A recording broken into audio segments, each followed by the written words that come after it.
नूतन साहित्य निर्माण करूनही आपले पाय कायम जमिनीवरच राहतील याची दक्षता ते नेहमीच घेत असतात. नव्या कवींना लेखकांना नेहमीच प्रोत्साहन देणाऱ्या कवी 19व्या राष्ट्रीय बहुधा साहित्य संमेलनाचे अध्यक्षपद आणि यासारखे बरेच सन्मान मिळालेले आहेत. मी उद्धवजींना विनंती करतो की त्यांनी आपले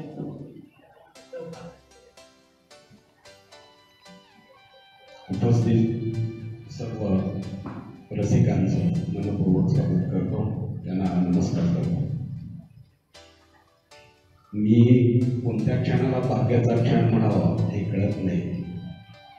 माझ्या दृष्टीने आज भाग्याचा क्षण आहे. राजन लाखे सर सहमत होते की डॉक्टर सदानंद मोरे सरांच्या शेजारी बसायला मिळालं. मला असं अनेक वेळा बसलोय, पण आज प्रकाशनाच्या निमित्ताने सरांच्या शेजारी बसायला मिळालं. हे आपल्या लक्षात यायला पाहिजे की महाराष्ट्रात किती मोठी व्यक्ती आहे, किती मोठं वाङ्मय आहे आणि महाराष्ट्राचे विचारवंत म्हणून त्यांचं नाव आहे. गुमांच्या साहित्य संमेलनाचे सर अध्यक्ष होते, त्यावेळेचा एक प्रसंग सांगतो आणि मी पुढे जातो. मला सांगावं असं वाटतं तुमच्यासाठी. गुमानला पंजाबमध्ये गुमानला जिथं नामदेवराव राहायचे तिथे 88व अखिल भारतीय मराठी साहित्य संमेलन झालं. त्या संमेलनाचे सर अध्यक्ष होते. पंजाब सरकारने खूप छान सहकार्य केलं. संमेलन उत्तम. सरांचं भाषण ऐकण्यासाठी 2 महाराष्ट्रातली मोठी माणसं भाषण ऐकण्यासाठी आली होती. आता सरांना आवडलं नाही ते सांगितलेलं, पण मी ते अनुभवलेलं आहे म्हणून सांगतो. आदरणीय शरद पवार साहेब आणि नितीन गडकरी साहेब त्यांच्या भाषणात सांगितलं, आम्ही या व्यासपीठावर बसण्याच्या योग्यतेच्या आहे की नाही माहीत नाही, पण सदानंद मोरे सरांचे विचार ऐकण्यासाठी आम्ही आलो.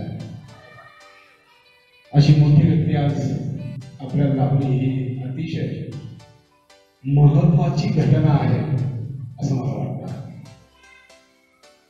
अनेक इथं योजना तांबूर आहेत, कवयित्री, लेखिका म्हणजे विष्णू चव्हाण आहे, राजन लाखे सर आहेत, विद्यापीठ, ही सगळी लेखक मंडळी आहे. मला आशा शेंडगे चहा पिताना म्हणाल्या की आमच्या घरामध्ये सगळे कलाकार आहेत, फक्त लेखक नव्हता. एक लेखक आमच्या घरात निर्माण झाला याचा खूप आनंद होतो. मी त्यांच्या चेहऱ्यावरचा तो आनंद पाहत होतो. बहुतेक खेड्यापाड्यातून आलेल्या लेखकाचं असंच आहे. माझ्या घरात कोणी लेखक नव्हतं, शिकलेलं नव्हतं, काही नव्हतं. जसं विजयचं तसंच माझं आहे. आणि हे खेड्यातून आलेल्या लेखकांचं जे अनुभव विश्वास असतं त्याला तोड नाही. प्रचंड सखोल आणि प्रत्यक्ष जगलेलं जीवन हे अनुभव विश्वासून मांडण्याचा ते प्रयत्न करत असतात. मी त्यांच्या तमोहाराच्या वेळी होतो, कादंबरीच्या, आता कथासंग्रहाच्या वेळी मी आलो. त्यांचा पहिला कविता संग्रह सर 1990 मध्ये घरटा नावाचा प्रकाशित केला होता. दीपू चित्रे सर त्या कार्यक्रमाला आले होते. महाराष्ट्रातले ख्यातनाम कवी दिलीप पुरुषोत्तम चित्रे, त्यांच्या हस्ते ते प्रकाशित झालं आणि मी त्या कार्यक्रमाचं निवेदन करत होतो. चित्रे सरांनी मला त्यावेळी यांचा परिचय नव्हता विजयरावांचा, पण दीपू चित्रे सरांचा परिचय होता. ते म्हणाले उद्धव तू कर निवेदन. मी निवेदन करत होतो आणि इतका सुंदर कार्यक्रम झाला. तेव्हापासून विजयराव शेट्टी आणि माझी मैत्री झाली, ओळख झाली लेखक म्हणून. पुढे योग असा आला की इंजिनिअरिंग कॉलेजला माझा भाऊ आणि विजयराव एकाच कॉलेजमध्ये होते. त्यामुळे त्यांचं माझ्या घरी येणं जाणं पण सुरू झालं. आणि तो घट्ट कविता संग्रह प्रतिम असं खेड्यातल्या स्त्रियांचं दुःख त्यामध्ये त्यांनी मांडलेलं आहे. खूप वाचला तर 1-2 पुरस्कारही मिळाले त्या कविता संग्रहात. हे का सांगतो आहे, लेखक वेगवेगळे वाङ्मय प्रकार जर हाताळत असेल, म्हणजे कविता, कथा आणि कादंबरी, एवढं जरी आपण 3 वाङ्मय प्रकार समोर ठेवले तर लक्षात येतं. साधारण असं समजत मी, कवी हा कादंबरी लिहायला लागला, कवी हा कथा लिहायला लागला, तर कशाची तुलना करावी त्याची. समजा आकाश फाटलं, आकाश फाटल्यानंतर जो उद्ध्वस्त झालेलं सगळं समोर असतं आपल्या, त्यातून एखादी कादंबरी एखादा लेखक लिहू शकतो. जमीन जर फाटली तर एखादा लेखक त्याच्या प्रतिमेतून अनुभवातून कथा लिहू शकतो. पण कविता हा वाङ्मय प्रकार एवढा महत्वाचा आणि अवघड असा वाङ्मय प्रकार आहे की काळीच फाटल्याशिवाय कविता लिहिताच येत नाही. काळीच फाटावं लागतं. हा फाटलेल्या काळजाचा कवी आहे. समाजामधल्या व्यवस्थेमध्ये गोरगरिबांचं दुःख बघणारा हा कवी आहे, त्यातून हा कथा लिहितो. समाजामध्ये स्त्रियांवर होणारे अन्याय अनुभवणारा हा लेखक आहे, त्यातून हा कादंबरी लिहितो. ह्या तिन्ही प्रकारात विजयरावांनी उत्तम लेखन केलेलं आहे. मुळामध्ये आता विश्वास वसेकर तुम्ही याच्याबद्दल बोलला, रोमॅन्टिसिझम. मी थोडा कथा वाचलेल्या आहेत, लिहिलेल्या आहेत. विजया राजाध्यक्षांच्या कथा तुम्ही वाचल्या, फार सुंदर कथा. किंवा आत्ताच्या मनू भंडारी यांची कथा वाचावी, चांगली कथा कशाला म्हणतात. किंवा आमचा मित्र आसाराम लोमटे, सुंदर कथा. या दीर्घकथाच आहेत, या काही लघुकथा नाही, पण सुंदर कथा.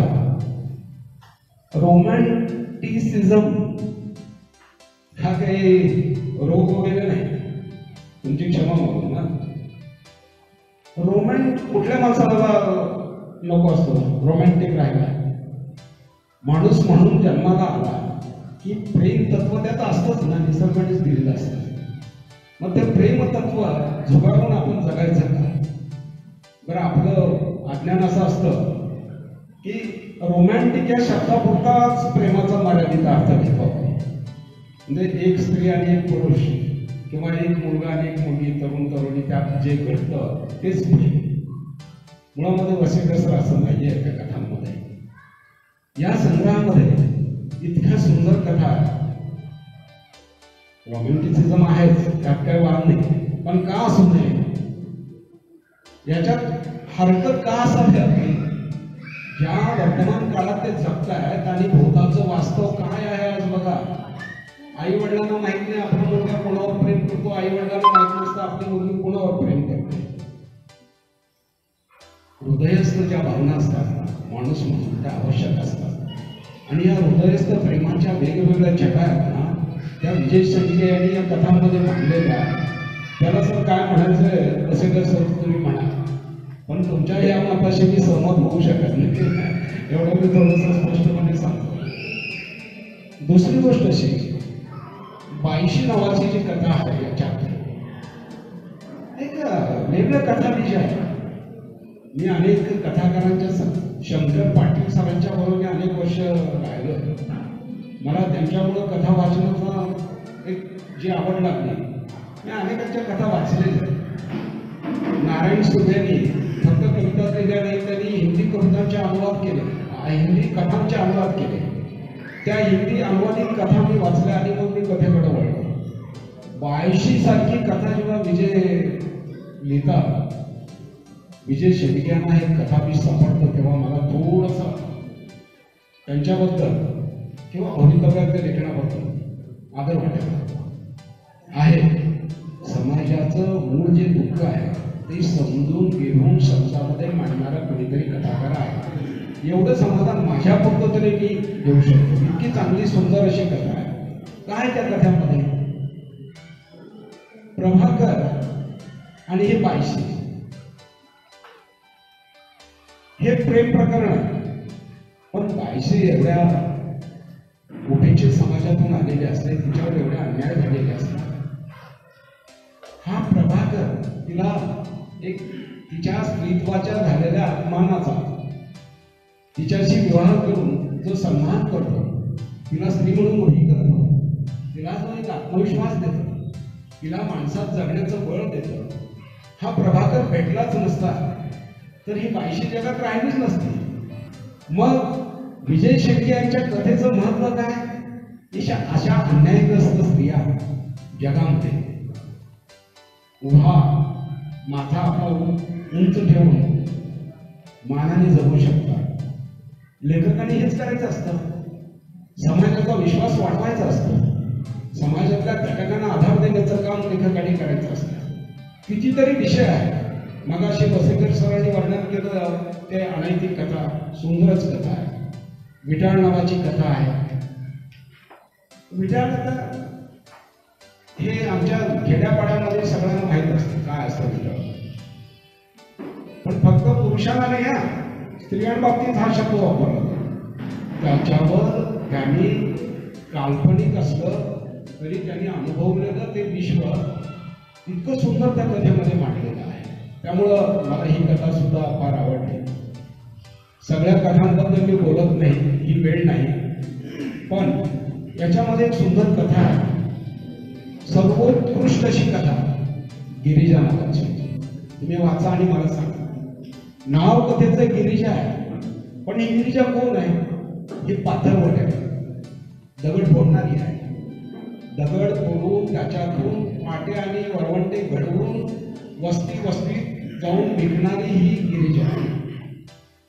हिचं जे भावविश्व त्यांनी कथेमध्ये मांडलंय ना, याच्यापेक्षा चांगली कथा काय असू शकते? फार सुंदर भावविश्व या कथेमध्ये विजय शेळके यांनी मांडलेलं आहे. म्हणून या सगळ्याच कथांचं मनापासून स्वागत करतो. वसेकर सरांनी छान समीक्षा केली. थोडं कमी जास्त असू शकतं, नाही असं नाही की कोणताही लेखक परिपूर्ण हा नसतोच, काहीतरी कमी असतंच, पण त्याची दृष्टी फार महत्वाची असते. तो समाजाकडे आता या 9 कथा त्यांनी ज्या सखोलपणे सामाजिक चिंतन केलेलं आहे ना, हे काही कमी नाही. या चिंतनाचं, मांडलेल्या प्रश्नांचं व्यवस्थेशी भांडताना जो संयम दाखवला त्यांनी, त्या संयमाचं लेखक म्हणून कौतुक केलंच पाहिजे. एवढी ताकद त्यांच्या कथेचं आणखी एक वैशिष्ट्य आहे. या कथा वाचकांच्या अंतर्मनाला स्पर्श करतात.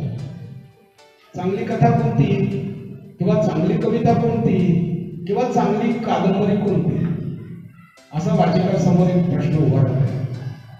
चांगली कथा तीच जी वाचकांच्या हृदयातल्या सगळ्या पाकळ्यांना सहज स्पर्श करू शकते.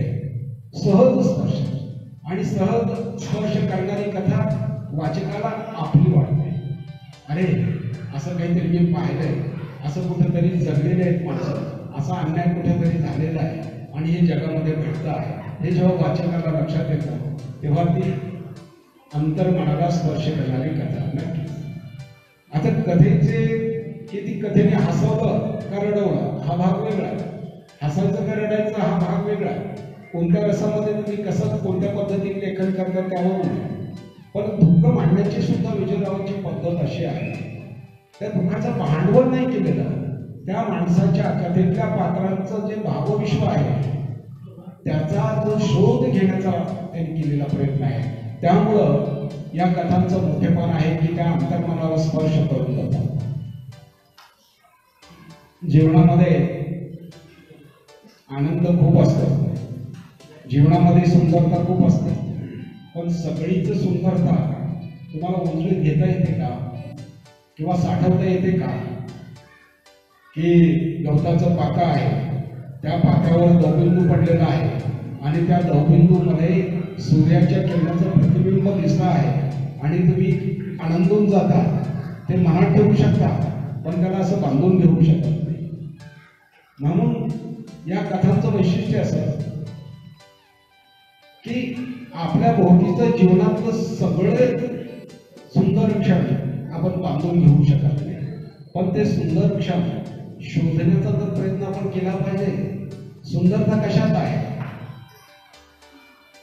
आणि माणसाचं दुःख म्हणजे काय ते पाथरवट कथा जी आहे गिरिजा, त्याच्याबद्दल फक्त सांगतो आणि मी थांबणार आहे. कवी यशवंतांची कविता आहे, फार सुंदर कविता आहे. महाराष्ट्र कवी, राजकवी यशवंत त्यांनी कवीचं स्मारक म्हणून एक कविता लिहिलेली आहे.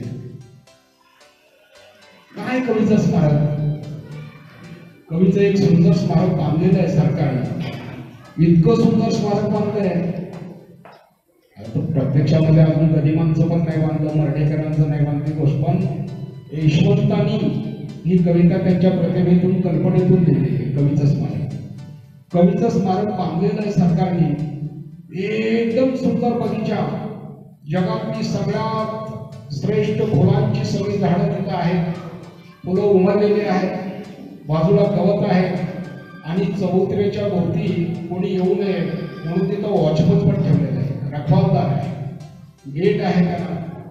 वैशाखाचे दिवस असतात, वैशाखाच्या दिवसामध्ये उन्हाळा किती तीव्र असतो. या उन्हाळ्याच्या दिवसामध्ये एक स्त्री आपल्या 2 मुलींना घेऊन तिथून चाललेली असते. भर दुपारी तिला वाटतं या स्मारकाला पुतळ्याची सावली आहे, त्या सावलीत आपण बसावं, कवीच्या पुतळ्याच्या सावलीत बसावं म्हणून त्या सावलीत बसायला ती जाते. तर तो रखवालदार येतो आणि म्हणतो, ए बाई उठ, इथं बसायचं नाही, हे कवीचं स्मारक आहे, कोणालाही बसायला परवानगी नाही, चल बाहेर जा. अनवाणी पायानी आलेली ती स्त्री आपल्या दोन्ही लेकरांना घेऊन बाहेर पडते. पोटामध्ये भूक, डोक्यावर तळपता सूर्य, पायाला खाली माती पोळते आहे, भाकरीसाठी लेकरं रडत आहे आणि ती पुन्हा पाय वाटेने अनवाणी चालत चाललेली आहे. कवी यशवंत म्हणतात, त्या लेकरांच्या पोटातील भूक आणि त्या स्त्रीला होणाऱ्या वेदना, तिच्या पायाला बसणारे झटके आणि त्या स्त्रीचं दुःख, अरे हेच खरं कवीचं स्मारक आहे. दुसरं कवीचं स्मारक असूच शकत नाही.